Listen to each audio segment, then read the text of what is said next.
ngorok kencang plus napas berhenti. Itu bahaya ya kak, sering disebut sleep apnea. Tapi tenang, masih bisa diatasi. Pertama, jangan tidur telentang, tapi tidur miring ke kiri, biar lidah tidak menutupin jalan napas. Kedua, turunin berat badan dan jauhin alkohol. Lemak di leher bikin napasnya sempit.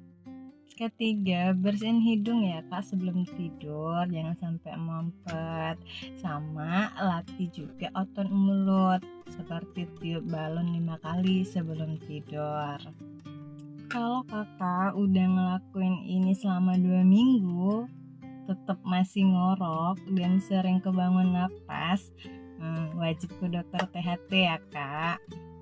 Dan next video kita akan bahas tentang sering pipis malam karena gula dan prostat. Oke, jangan lupa follow Heidi Sehat biar nggak ketinggalan. Bye bye.